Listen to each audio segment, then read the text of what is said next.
الحمد لله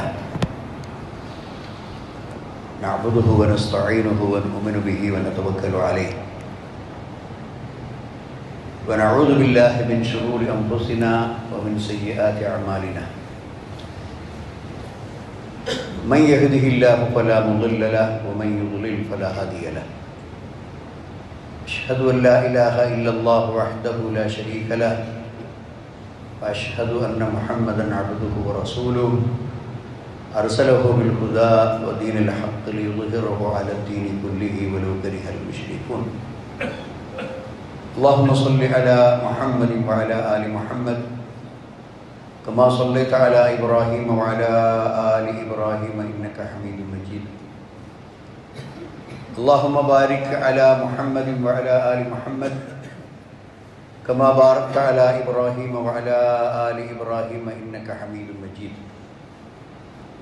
أما بعد فإن خير الحديث كتاب الله وخير الهدي هدي محمد صلى الله عليه وسلم وشر الأمور محدثاتها وكل محدثة بدعة وكل بدعة ضلالة وكل ضلالة في النار يا أيها الذين آمنوا اتقوا الله حق تقاته ولا تموتن إلا وأنتم مسلمون أعوذ بالله من الشيطان الرجيم إنا نحن نحيي الموتى ونكتب ما قدموا وآثارهم وكل شيء أحصيناه في إمام مبين ബഹുമാന്യരായ സഹോദരന്മാരെ സഹോദരികളെ, സമീഉം ബസീറുമായ എല്ലാ കാര്യങ്ങളെയും നിയന്ത്രിക്കുന്ന, അടക്കി ഭരിക്കുന്ന സർവാധിനാഥനായ അള്ളാഹുവിനെ സൂക്ഷിച്ചുകൊണ്ട് അവൻ്റെ വിധിവിലക്കുകൾ കഴിവിൻ്റെ പരമാവധി ജീവിതത്തിൽ പാലിച്ചുകൊണ്ട് തഖ്വയോടെ ജീവിക്കണമെന്ന് എന്നോടും നിങ്ങൾ ഓരോരുത്തരോടും ഞാൻ ഉണർത്തുകയാണ്. എന്താണ് വഖഫ്? ഇസ്ലാമിൽ വഖഫിനുള്ള സ്ഥാനം എന്താണ്? എന്താണ് വഖഫിൻ്റെ നിബന്ധനകൾ? ആരാണ് ഇസ്ലാമിൽ ആദ്യമായി വഖഫ് ചെയ്തത്? ഇങ്ങനെ കാര്യങ്ങൾ വിശ്വാസികൾ എന്ന നിലക്ക് നമ്മൾ മനസ്സിലാക്കേണ്ടത് വളരെ അനിവാര്യമാണ്. കാരണം രാജ്യത്തൊട്ടാകെ ചർച്ച ചെയ്യപ്പെടുന്ന ഒരു വിഷയമായി വഖഫ് മാറിയിട്ടുണ്ട്. അതുകൊണ്ട് തന്നെ എന്താണ് വഖഫ്? എന്തുകൊണ്ടാണ് ഇസ്ലാം അങ്ങനെ വഖഫ് നിയമമാക്കിയത്? ഏതൊക്കെ കാര്യങ്ങളാണ് അതിൽ വഖഫ് ചെയ്യുന്ന ആൾ പാലിക്കേണ്ടത്? ഇങ്ങനെയുള്ള വളരെ അത്യാവശ്യമായ മുഴുവൻ കാര്യങ്ങളുമല്ല എൻ്റെ ഖുത്ബയുടെ സമയത്ത് ഒതുങ്ങി നിന്നുകൊണ്ട് മനസ്സിലാക്കാൻ പറ്റുന്ന കാര്യങ്ങൾ ഇൻഷാ അള്ളാഹ് ഞാൻ പറയാം. വഖഫ് എന്ന് പറയുന്നത് ഏതെങ്കിലും ഒരു ഭൂമി, അതല്ലെങ്കിൽ ഒരു കെട്ടിടം, അതല്ലെങ്കിൽ ഒരു സ്വത്ത്, അത് അള്ളാഹുവിന് വിട്ടുകൊടുക്കുന്നു എന്ന് വെച്ചാൽ, അങ്ങനെ അള്ളാഹുവിന് വിട്ടുകൊടുത്താൽ അത് വിൽക്കാനോ ക്രയവിക്രയം ചെയ്യാനോ ദാനം കൊടുക്കാനോ അനന്തരമെടുക്കാനോ പാടില്ല. ഈ പറഞ്ഞ കാര്യങ്ങളൊന്നും പാടില്ല. പിന്നെ അത് വിൽക്കലോ വാങ്ങലോ ആർക്കെങ്കിലും ദാനം കൊടുക്കലോ അതല്ലെങ്കിൽ അതിൻ്റെ സ്ഥലത്തിൽ നിന്ന് അത് മാറ്റലോ ഒന്നും പാടില്ല. അങ്ങനെയുള്ള കർശനമായ നിബന്ധനയുള്ള ഒന്നാണ് വഖഫ് എന്ന് പറയുന്നത്. അൽ വഖഫു ലില്ലാഹ്, അള്ളാഹുവിനുള്ളതാണ് വഖഫ്. അപ്പോൾ ഇംസാക്കുൽ അസ്ൽ, അതിൻ്റെ അസ്ല്, ആ വസ്തു അവിടെ നിലനിർത്തുന്നു, അത് സൂക്ഷിക്കുന്നു, അതിനെ കാത്തു സൂക്ഷിക്കുന്നു. എന്നിട്ട് അതിൽ നിന്ന് കിട്ടുന്ന വരുമാനം, ആദായം, അത് പൊതുവിഷയങ്ങളിൽ ചെലവഴിക്കുന്നു. ഷർത്ത് വെച്ചിട്ടില്ലെങ്കിൽ, വഖഫ് ചെയ്ത ആൾ ഷർത്ത് വെച്ചിട്ടില്ലെങ്കിൽ അത് പൊതു കാര്യങ്ങൾക്ക് വേണ്ടി അത് ചെലവാക്കുന്നു. ഉദാഹരണത്തിന് ഒരു സ്ഥലത്ത് ഒരു കെട്ടിടമുണ്ട്, ഒരു പീഡിക കെട്ടിടം. അതിൻ്റെ ഉടമസ്ഥൻ അത് വഖഫ് ചെയ്തു. അപ്പോൾ ആ പീഡിക അള്ളാഹുവിൻ്റെ സബീലിൽ അയാൾ വഖഫ് ചെയ്തു. ആ പീഡികയ്ക്ക് വാടക കിട്ടുന്നുണ്ട്. ആ വാടകകളെല്ലാം സംഭരിച്ചുകൊണ്ട് ഒന്നുകിൽ അതുകൊണ്ട് അനാഥയെ സംരക്ഷിക്കുക, അതല്ലെങ്കിൽ മദ്രസയിൽ പഠിപ്പിക്കുന്ന അധ്യാപകരുടെ ശമ്പളം, മുസ്ലിം സമൂഹത്തിൻ്റെ കുട്ടികളെ പഠിപ്പിക്കാനാണല്ലോ മദ്രസ, ആ മദ്രസയിലെ അധ്യാപകരുടെ ശമ്പളം ആ പീഡികയുടെ വാടകയിൽ നിന്ന് ചെലവാക്കുക, അതല്ലെങ്കിൽ പള്ളിയുടെ പരിപാലനത്തിന് ചെലവിന് ആ വഖഫ് ചെയ്ത ആ പീഡികയുടെ ആദായം ചെലവാക്കുക. അത് വളരെ സിമ്പിളാണ്, നിങ്ങൾക്ക് മനസ്സിലാക്കാൻ പറ്റുന്ന കാര്യങ്ങളാണ്. അങ്ങനെ ഉള്ള വഖഫ് സമ്പത്തുക്കൾ അത് സദഖത്തുൻ ജാരിയായിട്ട് മാറും. ഞാൻ നേരത്തെ നിങ്ങളോട് പറഞ്ഞതാണ് എന്താണ് സദഖ ജാരിയ എന്നുള്ളത്. അത് സദഖ ജാരിയായിട്ട് പരിഗണിക്കപ്പെടും. അതായത് നിരന്തരമായി ഈ വഖഫ് ചെയ്ത വ്യക്തിക്ക് അയാൾ ഈ ഭൂമിയിൽ ഹയാത്തിലുള്ളപ്പോഴും മരണപ്പെട്ടതിന് ശേഷം പരലോകത്തും അതിൻ്റെ പ്രതിഫലം അയാൾക്ക് വന്നുകൊണ്ടേയിരിക്കും, അതിൻ്റെ കൂലി അയാൾക്ക് കിട്ടിക്കൊണ്ടേയിരിക്കും. അതിൽപ്പെട്ട പ്രധാനപ്പെട്ട ഒരു വഖഫിൻ്റെ ഉദാഹരണമാണ് ബനു നജ്ജാർ ഗോത്രത്തിൻ്റെ കയ്യിലുള്ള ഭൂമി. മുഹമ്മദ് മുസ്തഫ സല്ലല്ലാഹു അലൈഹി വസല്ലം മദീനയിൽ വന്നപ്പോൾ ഒരു പള്ളി ഉണ്ടാക്കാൻ വേണ്ടി അവരോട് വില പറഞ്ഞു. ബനു നജ്ജാർ അൻസാരികളിലെ ഒരു പ്രമുഖമായ ഗോത്രമാണ്. ആ ഗോത്രക്കാരുടെ ഭൂമിയാണത്. ആ ഭൂമി പള്ളി ഉണ്ടാക്കാൻ അനുയോജ്യമാണ്. നബി സല്ലല്ലാഹു അലൈഹി വസല്ലമക്ക് അത് ഇഷ്ടപ്പെട്ടു. അപ്പോൾ നബി പറഞ്ഞു, സാവിമൂനി, അതിൻ്റെ വില എത്രയാണെന്ന് പറയൂ, ഞാനത് തരാം, അത് എനിക്ക് വിട്ടു തരണം. അപ്പോൾ ബനു നജ്ജാർ ഗോത്രക്കാർ പറഞ്ഞു, ലാ നത്ലുബു സമനഹു ഇല്ലാ മിനല്ലാഹ് ഇല്ലാ ഇലല്ലാഹ്, ഒരിക്കലും ഞങ്ങൾ അതിൻ്റെ വില വാങ്ങുന്നില്ല അള്ളാഹിനോടല്ലാതെ. അതായത് ഞങ്ങൾക്കതിൻ്റെ വില നൽകേണ്ടത് അള്ളാഹുവാണ്. അഥവാ ഞങ്ങൾ അള്ളാഹുക്ക് വേണ്ടി അത് ദാനം ചെയ്തിരിക്കുന്നു, വഖഫ് ചെയ്തിരിക്കുന്നു, ഞങ്ങൾക്കതിൻ്റെ വില ആവശ്യമില്ല. അങ്ങനെയാണ് നബി സല്ലല്ലാഹു അലൈഹി വസല്ലം ശ്രമദാനത്തിലൂടെ നബിയും സഹാബത്തും ദിവസങ്ങളോളം പണിപ്പെട്ട് അവിടെ ഒരു പള്ളി ഉണ്ടാക്കിയത്. കല്ലുകളും മണ്ണും ഈത്തപ്പനയുടെ ഓലയും അതുപോലെയുള്ള നിർമ്മാണ വസ്തുക്കളും ചുമന്നു കൊണ്ടുവന്ന് ശ്രമദാനമായിട്ടാണ് എല്ലാവരും ഒന്നിച്ച് സേവനം ചെയ്താണ് മസ്ജിദ് നബി കെട്ടിപ്പടുത്തത്. അന്ന് നബി സല്ലല്ലാഹു അലൈഹി വസല്ലം ഉണ്ടാക്കിയ പള്ളിയിൽ നിന്ന് ഒരുപാട് വ്യത്യാസമാണ് ഇന്ന് നമ്മൾ ചെല്ലുന്ന മസ്ജിദ് നബവി. അതൊരുപാട് വിശാലമായി അതിൻ്റെ പരിസര പ്രദേശങ്ങളിലൊക്കെയുള്ള പ്രദേശങ്ങളിലേക്ക് അതിൻ്റെ വ്യാപ്തി വർദ്ധിച്ചു. സ്വാഭാവികമാണ്, കാരണം ലക്ഷക്കണക്കിന് ആളുകളാണ് അവിടെ ഇപ്പോൾ നമസ്കരിക്കാൻ ചെല്ലുന്നത്. ലക്ഷമല്ല, അതിനപ്പുറത്തേക്ക് എത്തും. അത്രമാത്രം ആളുകളാണ് അവിടെ ചെല്ലുന്നത്. അതിനനുസരിച്ചുള്ള വികസനം വേണം. ഏതായാലും അതാണ് നബി സല്ലല്ലാഹു അലൈഹി വസല്ലമയുടെ കാലത്ത് നടന്ന ഒരു പ്രധാന വഖഫ്. എന്നാൽ വേറെ ചില വഖഫുകൾ നടന്നിട്ടുണ്ട്. ഉമർ ഇബ്നു ഖത്താബ് റളിയല്ലാഹു അൻഹുവിൻ്റെ വഖഫാണ് ഇസ്ലാമിലെ ആദ്യത്തെ വഖഫ് എന്നൊരു റിവായത്തുണ്ട്. എന്നാൽ അതിനേക്കാൾ മുമ്പ് ഇസ്ലാമിലെ ആദ്യത്തെ വഖഫ് ഉഹദ് യുദ്ധം കഴിഞ്ഞ ഉടനെ, ആ യുദ്ധം കഴിയുന്നതിന് മുമ്പ് മുഖൈരീഖ് എന്ന് പറയുന്ന ഒരു സഹാബി തൻ്റെ കയ്യിലുള്ള ഭൂമി നബി സല്ലല്ലാഹു അലൈഹി വസല്ലമക്ക് വിട്ടുകൊടുത്തിരുന്നു. നിങ്ങൾക്ക് വിചാരിക്കുന്ന രീതിയിൽ ആ ഭൂമി നിങ്ങൾക്ക് ഉപയോഗപ്പെടുത്താം എന്ന് പറഞ്ഞുകൊണ്ട് അതിൻ്റെ കൈകാര്യകർത്തൃത്വം നബി സല്ലല്ലാഹു അലൈഹി വസല്ലമക്ക് അയാൾ വിട്ടുകൊടുത്തിരുന്നു. ഉഹദ് യുദ്ധം നടന്നപ്പോൾ ഈ മുഖൈരീഖ് എന്ന സഹാബി രക്തസാക്ഷിയായി. ആ യുദ്ധത്തിൽ കൊല്ലപ്പെട്ടപ്പോൾ അതിന് മുമ്പ് തന്നെ അതിൻ്റെ ക്രയവിക്രയ അധികാരം നബി സല്ലല്ലാഹു അലൈഹി വസല്ലമക്ക് കൈമാറിയത് കൊണ്ട് നബി അത് വഖഫാക്കി വെച്ചു. അവിടുന്ന് കിട്ടുന്ന ആദായം മുസ്ലിം സമൂഹത്തിൻ്റെ പൊതു ആവശ്യങ്ങൾക്ക് ചെലവഴിക്കാം. ഒരുപക്ഷെ അതിൽ കാരക്ക തോട്ടങ്ങളുണ്ടാകും, അതുപോലെയുള്ള ആദായം കിട്ടുന്ന പല കാര്യങ്ങൾ അതിലുണ്ടാകും. അതുകൊണ്ട് അത് മുസ്ലിം സമൂഹത്തിൻ്റെ പൊതു മംഫഅത്തിന് വേണ്ടി, ഉപകാരത്തിന് വേണ്ടി നബി സല്ലല്ലാഹു അലൈഹി വസല്ലം വഖഫ് ചെയ്തു.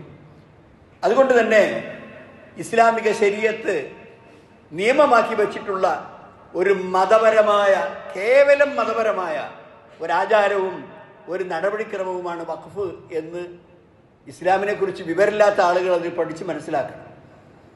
ഇസ്ലാമിനെക്കുറിച്ച് അറിയാത്ത, അതിൻ്റെ പ്രാഥമിക പാഠങ്ങൾ പോലും അറിയാത്ത ആളുകളാണ് ഇപ്പോൾ വഖഫിനെ സംബന്ധിച്ച് വലിയ നിയമങ്ങൾ പാസ്സാക്കുന്നതും അതുപോലെ തന്നെ അതിൻ്റെ കാര്യങ്ങളിൽ ഇടപെടുന്നതുമൊക്കെ.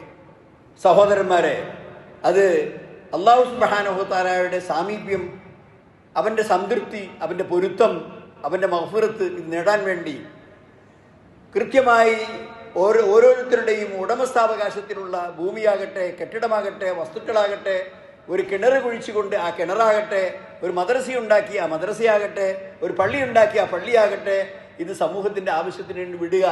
ഇതാണ് വഖഫ് എന്ന് പറയുന്നത്. നബി സല്ലല്ലാഹു അലൈഹി വസല്ലം പറഞ്ഞു, ഇദാ മാത ഇബ്നു ആദമ ഇൻഖത അമലുഹു, ആദമിൻ്റെ പുത്രൻ അഥവാ മനുഷ്യൻ മരിച്ചാൽ അവൻ്റെ അമലുകൾ ആ മരണത്തോടു കൂടി അവസാനിച്ചു. പിന്നെ അമൽ ചെയ്യാൻ അവന് മാർഗമില്ല. ഇല്ലാ മിൻ സലാസ്. പക്ഷെ 3 കാര്യങ്ങളിൽ അയാളുടെ അമലുകൾ തുടർന്നുകൊണ്ടിരിക്കും. ആ 3 കാര്യങ്ങളിൽ ഒന്ന് സദഖത്തുൻ ജാരിയ, അതായത് എന്നും സമൂഹത്തിന് പ്രയോജനപ്പെട്ടുകൊണ്ടിരിക്കുന്ന അവൻ്റെ സദഖ. ഔ ഇൽമുൻ യുൻതഫഉ ബിഹി, അതല്ലെങ്കിൽ അവൻ ഈ ഭൂമിയിൽ ബാക്കി വിട്ടേച്ചു പോയ വിജ്ഞാനം, അറിവ്, അവർ ക്ലാസ് എടുത്തതും ഗ്രന്ഥരചന നടത്തിയതും അതുപോലെയുള്ള കുറേ ശിഷ്യഗണങ്ങളെ ഉണ്ടാക്കിയതും അയാൾ പഠിപ്പിച്ച് വളർത്തിവിട്ട ഒരുപാട് കുട്ടികൾ, അങ്ങനെ അവർ പണ്ഡിതന്മാരായും ദായിമാരായും പ്രബോധകന്മാരായും പല സ്ഥലങ്ങളിലും അവർ ഇസ്ലാമിക പ്രബോധനം നിർവഹിച്ചുകൊണ്ടിരിക്കുന്നു. അതൊക്കെ ഇയാളുടെ ശിഷ്യന്മാരാണ്. ഇയാളുടെ അറിവ് പകർന്നു കൊടുത്തുകൊണ്ട് ആ ദായിമാരെ ഉണ്ടാക്കിയത്. അപ്പോൾ ആ നിലക്ക് അയാളുടെ വിജ്ഞാനം കൈമാറ്റം ചെയ്യപ്പെട്ടു, തലമുറകളിലേക്ക് അകന്ന് പകർന്നു കൊടുക്കപ്പെട്ടു, ഗ്രന്ഥരചനകളിൽ അത് രേഖപ്പെടുത്തി വെച്ചു. അയാൾ മരിച്ചാലും അയാൾ എഴുതി വെച്ച ഗ്രന്ഥങ്ങൾ ആളുകൾ ഉപയോഗപ്പെടുത്തുന്നു. അതേ പ്രകാരം തന്നെ നബി സല്ലല്ലാഹു അലൈഹി വസല്ലം പറഞ്ഞു, ഔ വലദുൻ സാലിഹുൻ യദ്ഉ ലഹു, അവന് വേണ്ടി, അവൻ മരണപ്പെട്ടതിന് ശേഷവും അവന് വേണ്ടി പ്രാർത്ഥിച്ചുകൊണ്ടിരിക്കുന്ന റബ്ബി ഫുർലി വലി വാലിദയ്യ റബ്ബി റഹമുഹുമ കമാ റബ്ബയാനി സഗീറ തുടങ്ങിയ വിശുദ്ധ ഖുർആനിൽ തന്നെ വന്ന ആ പ്രാർത്ഥനകൾ, അല്ലാത്ത പ്രാർത്ഥനകളും തൻ്റെ മാതാപിതാക്കൾക്ക് വേണ്ടി നിരന്തരം നടത്തിക്കൊണ്ടിരിക്കുന്ന സാലിഹായ മക്കൾ, ഇത് മരണത്തിന് ശേഷവും അയാൾക്ക് കിട്ടിക്കൊണ്ടിരിക്കുന്നതാണ്. നബി സല്ലല്ലാഹു അലൈഹി വസല്ലം പറഞ്ഞു, ഇന്ന മിമ്മാ യൽഹഖുൽ മുഅ്മിന മിൻ അമലിഹി വ ഹസനാതിഹി, ഒരു വിശ്വാസിയുടെ സൽക്കർമ്മത്തിൽ നിന്ന്, അയാളുടെ നന്മകളിൽ നിന്ന് അയാൾ മരിച്ചാലും ബഅദ മൗതിഹി, മരണപ്പെട്ടതിന് ശേഷവും അയാളെ തുടരും, അയാൾക്ക് കിട്ടിക്കൊണ്ടേയിരിക്കും. എന്താണ് ഇനി പറയുന്ന കാര്യങ്ങൾ? ഒന്ന് ഇൽമുൻ നശറഹു, അയാൾ പ്രചരിപ്പിച്ച വിജ്ഞാനം. രണ്ടാമത്തത് വലദൻ സാലിഹൻ തറക്കഹു, അയാൾ മരിച്ചുപോയി, പക്ഷേ ഭൂമിയിൽ അദ്ദേഹത്തിൻ്റെ അനന്തര തലമുറയായി നല്ല സാലിഹായ മക്കളെ ബാക്കിയാക്കി. ഔ മുസാഹഫൻ വറസഹു, അല്ലെങ്കിൽ ആളുകൾക്ക് എടുത്ത് പാരായണം ചെയ്യാൻ പറ്റുന്ന കുറച്ച് മുസാഹഫുകൾ സ്വന്തം വില കൊടുത്ത് അയാൾ വാങ്ങി പള്ളിയിൽ കൊണ്ടുപോയി വെച്ചു. അതല്ലെങ്കിൽ പൊതുജനങ്ങൾക്ക് ഉപകരിക്കാൻ വേണ്ടി വഖഫാക്കി വെച്ചു. അതുപോലെ തന്നെ മസ്ജിദൻ ബനാഹു, അയാൾ ഒരു പള്ളി ആരാധനയ്ക്ക് വേണ്ടി ഉണ്ടാക്കി. ഔ ബൈത്തൽ ഇബ്നി സബീൽ, വഴിയാത്രക്കാരായ ആളുകൾക്ക് വരാനും വിശ്രമിക്കാനും കുളിക്കാനും ആഹാരം കഴിക്കാനും തുടർന്നുകൊണ്ട് അവിടെ യാത്ര തുടരാനും വേറെ ആളുകൾ വന്ന് പിന്നീട് താമസിക്കാനും ഒക്കെയുള്ള സത്രങ്ങൾ, യാത്രക്കാരായ ആളുകൾക്ക് വിശ്രമിക്കാനുള്ള കേന്ദ്രങ്ങൾ. ഔ നെഹ്റൻ നജ്റാഹു, ജനങ്ങൾക്ക് വെള്ളം ഉപയോഗപ്പെടുത്താൻ ആവശ്യമായ പുഴ അതല്ലെങ്കിൽ തോട്. ഔ സദഖത്തൻ അഖ്റജഹ മിൻ മാലിഹി ഫി സിഹത്തിഹി വഹയാതിഹി, അയാളുടെ ആരോഗ്യമുള്ളപ്പോൾ അയാളുടെ ജീവിതകാലത്ത് അയാൾ ഒരു സദഖയാക്കി മാറ്റിവെച്ച ഏതെങ്കിലും ഒരു സ്വത്ത്, അത് എല്ലാം അയാൾക്ക് മരണശേഷം കിട്ടിക്കൊണ്ടേയിരിക്കും. അതുകൊണ്ടാണ് ജാബിർ റളിയല്ലാഹു അൻഹു പറയുന്നത്, ലം യകുൻ അഹദും മിൻ അസ്ഹാബി റസൂലില്ലാഹി സ്വല്ലല്ലാഹു അലൈഹി വസല്ലം ദൂ മഖ്ദറ ഇല്ലാ ഔഖഫ്, പ്രവാചകൻ സല്ലല്ലാഹു അലൈഹി വസല്ലമയുടെ സഹാബാക്കളിൽ സാമ്പത്തിക ശേഷിയുള്ള ധനാഢ്യന്മാരായ കഴിവുള്ള സാമ്പത്തിക ശേഷിയുള്ള ഒരു സഹാബി പോലും വഖഫ് ചെയ്താതെത്തില്ല. ജാബിർ റളിയല്ലാഹു അൻഹു ഉദ്ധരിക്കുന്ന ഹദീസാണ്. അതായത് സാമ്പത്തികമായി കഴിവുള്ള ശേഷിയുള്ള പ്രവാചകന്റെ അനുയായികളിൽപ്പെട്ട സഹാബാക്കളിൽ ആരും വഖഫ് ചെയ്യാതെ മരണപ്പെട്ടു പോയിട്ടില്ല എന്ന് ജാബിർ റളിയല്ലാഹു അൻഹു പറയുന്നു. സഹോദരന്മാരെ, നമ്മൾ വലിയ കാര്യങ്ങളാണ്, ഒരു 10 ഏക്കർ ഭൂമി വേണം വഖഫ് ചെയ്യാൻ, അതല്ലെങ്കിൽ ഒരു 2, 3, 4 നിലയുള്ള വലിയ ഒരു രമ്യഹർമ്മ്യം, വലിയൊരു കൊട്ടാരം വേണം, വലിയൊരു കെട്ടിടം വേണം എന്നൊന്നുമില്ല. നമ്മൾ വാടക കിട്ടുന്ന ഒരു 4 മുറി വീടിക നമുക്കുണ്ടെങ്കിൽ ഒരു മുറി വഖഫ് ചെയ്യണം, ഒറ്റ മുറി. അതിന് കിട്ടുന്ന വാടക അത് അള്ളാഹുവിൻ്റെ മാർഗത്തിലുള്ള പൊതു ആവശ്യത്തിനാണെന്ന് വെക്കണം, അതല്ലെങ്കിൽ ഒരു സ്ഥാപനത്തിന് നടത്തിപ്പിനാണെന്ന് വെക്കണം, അതല്ലെങ്കിൽ വലിയ മതപഠന കേന്ദ്രം നടത്തുന്ന അതിൻ്റെ ചെലവിലേക്കാണെന്ന് വെക്കണം. ഖലാസ്, അത് വെച്ചതോടുകൂടി അത് അതിനുള്ളതാണ്, അതിൻ്റെ കൂലി ഈ വാഖിഫിന് കിട്ടിക്കൊണ്ടേയിരിക്കും എന്ന് നമ്മൾ മനസ്സിലാക്കണം. അതുകൊണ്ട് തന്നെ ഇങ്ങനെ വഖഫ് ചെയ്യുന്ന ആള് ഒന്ന് ബാലിഗായിരിക്കണം, പ്രായപൂർത്തി എത്തിയ ആൾക്കേ വഖഫ് ചെയ്യാൻ പറ്റുള്ളൂ. മറ്റൊന്ന് ആഖിലായിരിക്കണം, ബുദ്ധിക്ക് തകരാറ് സംഭവിക്കുന്ന ആളാവാൻ പാടില്ല. കാരണം അവൻ്റെ വഖഫ് അത് ആ ബുദ്ധിയില്ലാത്ത അവസരത്തിൽ ചെയ്ത വഖഫിന് വാലിഡ് അല്ല. അതേ പ്രകാരം തന്നെ അയാൾ എന്തായിരിക്കണം? സ്വതന്ത്രനായിരിക്കണം. ഒരു അടിമക്ക് വഖഫ് ചെയ്യാൻ നിവൃത്തിയില്ല. സ്വതന്ത്രനായ ബുദ്ധിയുള്ള പ്രായപൂർത്തി എത്തിയ ഒരാളാണ് വഖഫ് ചെയ്യേണ്ടത് എന്ന് വഖഫിൻ്റെ നിബന്ധനകളിൽ നാം മനസ്സിലാക്കണം. അതുപോലെ തന്നെ 2 തരത്തിലുള്ള വഖഫുണ്ട്. ഒന്ന് വഖഫുൽ അഹ്ലി, തൻ്റെ സ്വന്തം കുടുംബത്തിലെ കുട്ടികൾക്ക്, സന്താനങ്ങൾക്ക്, ഇനി വളർന്നു വരുന്ന എൻ്റെ കുടുംബത്തിലെ തലമുറകൾക്ക് കഴിയാൻ എന്ന് പറഞ്ഞുകൊണ്ട് ഒരു ധനാഢ്യൻ വഖഫ് ചെയ്യുന്നു. പഴയ കുടുംബത്തിൽ ജനിക്കുന്ന, ആ കുടുംബത്തിൽ ഉണ്ടാകുന്ന കുട്ടികൾക്ക് മാത്രം പരിമിതപ്പെടുത്തി പുറത്തേക്ക് പോകാൻ പാടില്ല. അതിനാണ് വഖഫുൽ അഹ്ലി എന്ന് പറയുന്നത്. വേറെ ഒരു വഖഫുണ്ട്, എന്താണ്? വഖഫുൽ ഖൈരി. അത് എല്ലാ സമൂഹത്തിനും, മുസ്ലിം സാമാന്യമായി എല്ലാ മുസ്ലിങ്ങൾക്കും ഉപകാരപ്പെടാൻ വേണ്ടി, പൊതു ആവശ്യത്തിന് വേണ്ടി ആൾ വെക്കുന്ന വഖഫ്, അതിന് വഖഫുൽ ഖൈരി എന്ന് പറയും. 2 തരത്തിലുള്ള വഖഫുണ്ട് എന്ന് നമ്മൾ മനസ്സിലാക്കണം.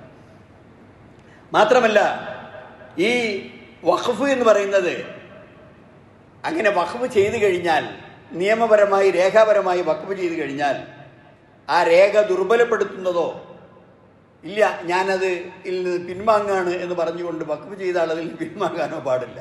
ഇതൊരു തമാശയാണെന്നിട്ട് മനസ്സിലാക്കണ്ട. വഖഫ് ചെയ്ത ആൾക്ക് ആ വഖഫ് ശരിയായി കഴിഞ്ഞാൽ പിന്നെ ആ വഖഫ് രേഖ ദുർബലപ്പെടുത്താനോ അതിൽ നിന്ന് പിന്തിരിയാനോ പാടില്ല. പക്ഷേ ഒരാൾ, അയാൾക്ക് 10 കുട്ടികളുണ്ട്, 5 ആൾക്ക് എന്ന് പറഞ്ഞാൽ വഖഫ് ചെയ്തു, എന്നാൽ ആ വഖഫ് സഹീഹല്ല. 10 കുട്ടികൾക്കും വഖഫ് ചെയ്യുന്നുണ്ടോ? അതിൽ 5 പേർക്ക് മാത്രം വഖഫ് ചെയ്തു, ബാക്കി 5 പേരെ അയാൾ ഒഴിവാക്കിയിട്ടുണ്ടെങ്കിൽ അവിടുത്തെ ഖാദിയായ, കോടതിയിൽപ്പെട്ട ഖാദി ആ വഖഫ് ദുർബലപ്പെടുത്തും. കാരണം അയാൾ സന്താനങ്ങൾക്കിടയിൽ, കുട്ടികൾക്കിടയിൽ വിവേചനം കാണിച്ച ആളാണ്. അത് വാലിഡ് ആവില്ല.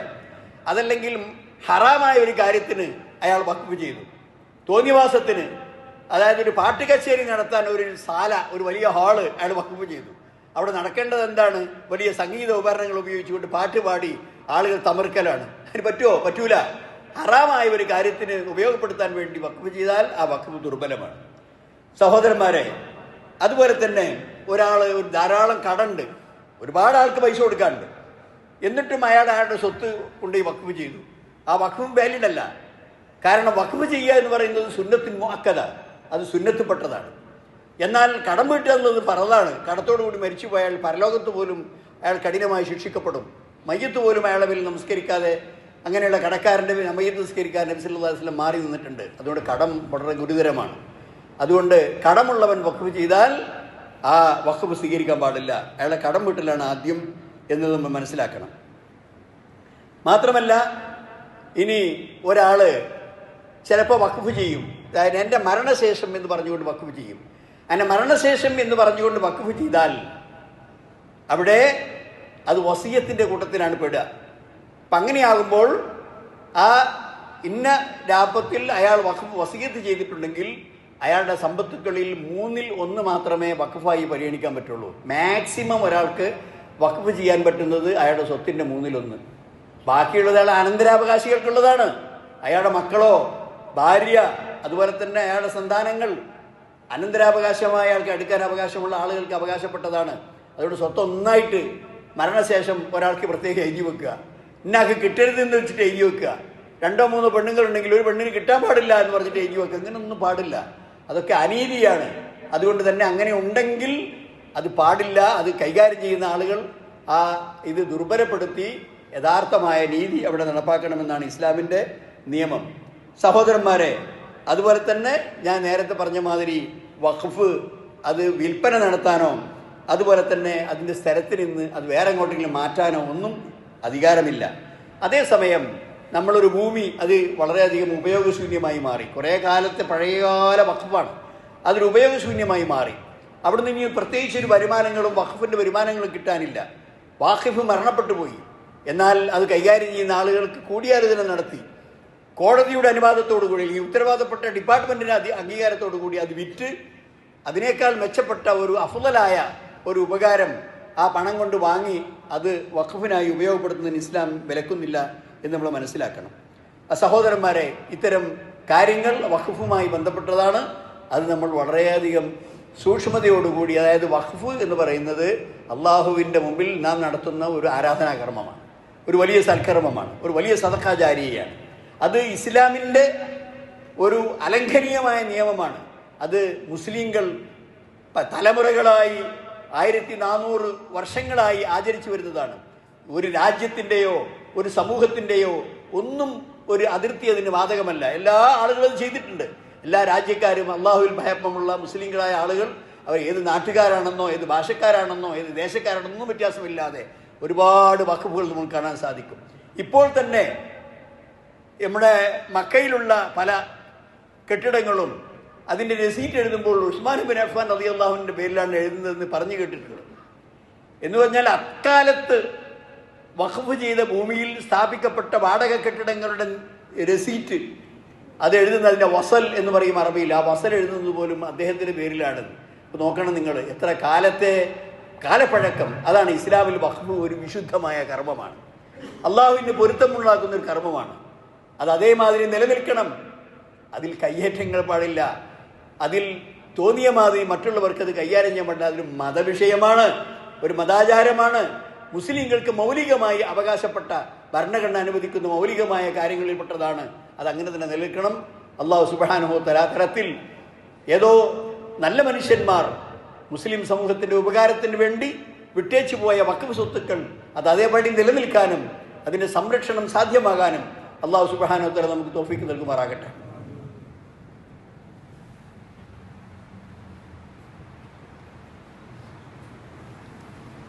അൽഹംദുലില്ലാഹ് അല്ലദീ ഹദാനാ ലിഹാദാ വമാ കുന്നാ ലിനഹ്തദിയ ലൗലാ അൻ ഹദാനല്ലാഹ്. അല്ലാഹുമ്മ സ്വല്ലി വസല്ലിം വബാരിക് അലാ അബ്ദിക വറസൂലിക മുഹമ്മദ് വഅലാ ആലിഹി വസഹ്ബിഹി അജ്മഈൻ. അമ്മാ ബഅദ്.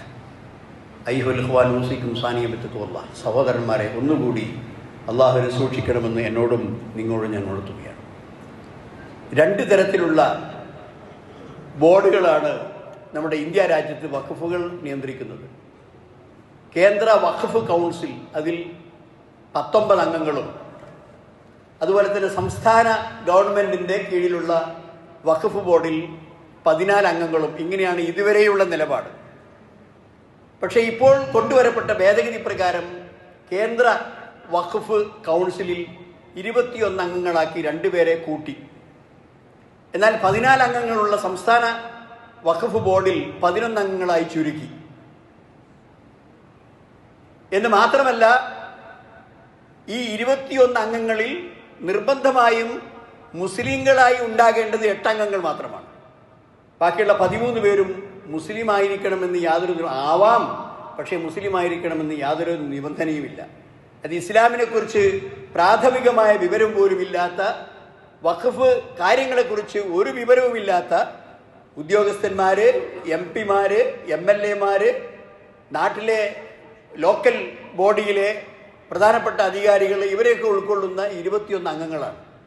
അതുകൊണ്ട് ഒരു കാലത്തും മുസ്ലിം ഭൂരിപക്ഷം ആ കമ്മിറ്റിയിൽ ഇല്ലാത്തതുകൊണ്ട് ആ വഖഫ് സ്വത്ത് അന്യാധീനപ്പെടാനും അത് നഷ്ടപ്പെടാനും കാരണമാകും. സംസ്ഥാനത്ത് തന്നെ ഇപ്പോൾ നിലവിലുള്ള വഖഫ് ബോർഡ് നിയമത്തിൽ, ഭേദഗതിയിലൂടെ കൊണ്ടുവന്ന നിയമത്തിൽ 4 പേരെ നിർബന്ധമായും മുസ്ലിം ആവണം എന്നുള്ളൂ. ബാക്കി ആ 11 പേരിൽ ആ 4 പേര് കഴിഞ്ഞാൽ ബാക്കിയുള്ളവരൊക്കെ ഏതെങ്കിലും സമുദായത്തിൽപ്പെട്ടവരാകാം, മുസ്ലിം ആവണമെന്ന് യാതൊരു നിബന്ധനയുമില്ല. വളരെ ഗുരുതരമായ ഒരു കാര്യമാണ് ഇവിടെ ചെയ്തിട്ടുള്ളത്. മുസ്ലിങ്ങളുടെ ആയിരക്കണക്കിന് ഭൂമി അത് എടുക്കാനും പിടിച്ചെടുക്കാനും അതുപോലെ തന്നെ അത് ദുരുപയോഗപ്പെടുത്തുവാനും പറ്റുന്ന തരത്തിലുള്ള ഈ നിയമ ഭേദഗതി പ്രതിഷേധാർഹമാണ്.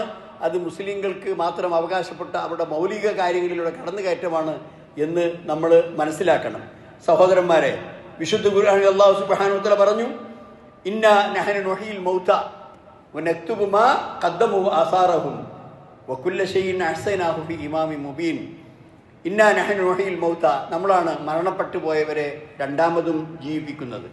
വനക്തുബു മാ ഖദ്ദമു, മാത്രമല്ല അവർ ജീവിച്ചിരിക്കുന്ന സമയത്തിൽ പ്രവർത്തിച്ച എല്ലാം നാം രേഖപ്പെടുത്തി വെച്ചിട്ടുണ്ട്. ആസാറഹും, അവർ പ്രവർത്തിച്ചതിൻ്റെ അനന്തര ഫലങ്ങൾ, അഥവാ അവർ ചെയ്തു പോയ കുറേ കാര്യങ്ങളുണ്ടാകും.